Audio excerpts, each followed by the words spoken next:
நேற்று சாயங்காலம் ஒரு 6:30 மணிக்கு மேலே கொஞ்சம் ஃப்ரீ டைம் கிடச்சிது. சரி பக்கத்தில் இருக்கக்கூடிய மளிகை கடைக்கு போயிட்டு நம்ம தேவையான பொருட்கள்லாம் வாங்கிட்டு வந்து வைக்கலாமேன்னு சொல்லிட்டு அதை தான் ரீஃபில் பண்ணிட்டு இருந்தேன். நம்ம வீட்டை பொறுத்த வரைக்கும் 2 மாதத்துக்கு ஒருக்க தான் வந்து பார்த்திங்கன்னா அந்த கிராசரி ஐட்டம்லாம் ஷாப்பிங் பண்ணுவேன். அப்படி இடையில தீர்ந்துருச்சு அப்படின்னா பக்கத்தில் இருக்கக்கூடிய மளிகை கடையிலே வாங்கி யூஸ் பண்ணிக்குவேன்.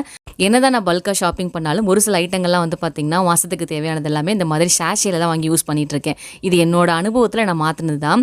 நான் முன்னெல்லாம் வந்து பார்த்திங்கன்னா அந்த ஷாம்பு, கம்ஃபர்ட் இந்த மாதிரி ஐட்டங்கள்லாம் வந்து டப்பாவில் வைக்கும் இல்லையா, அந்த மாதிரி தான் வாங்கி வச்சுட்டு இருந்தேன்.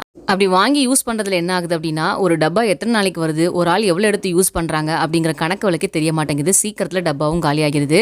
இது சரிப்பட்டு வராது அப்படின்னு சொல்லிட்டு தான் வந்து பார்த்தீங்கன்னா இந்த மாதிரி சாஷேக்கு மாறினேன். ஈவன் நான் காஃபி பவுடர் கூட வந்து பார்த்தீங்கன்னா ₹10 பாக்கெட் தான் வாங்கி யூஸ் பண்ணிட்டு இருப்பேன். முன்னாடி அந்த டப்பாவில் வாங்கி ஸ்டோர் பண்ணிட்டு இருந்தேன் பார்த்தீங்களா, அப்போலாம் ஒரு தெளிவு இல்லாமல் டப்பாவில் வாங்கி வச்சுக்கிட்டோம்னா அதுதான் நமக்கு ரொம்ப நாளைக்கு வரும் அப்படிங்கிற மாதிரி யோசனை பண்ணி தான் வாங்கி வச்சுட்டு இருந்தேன். அதுக்கப்புறம் தான் தெரிஞ்சது அது 1 மாதத்துக்கு கூட வரல அப்படிங்கிறது. இந்த மாதிரி நான் மாறினதுக்கு அப்புறமா பொருட்களோட அளவு எவ்வளோ யூஸ் பண்ணணும் அப்படிங்கிற தெளிவு இருக்குது. அதே சமயம் நம்ம காசையும் வந்து பார்த்தீங்கன்னா கொஞ்சம் மிச்சம் பிடிக்க முடியுது.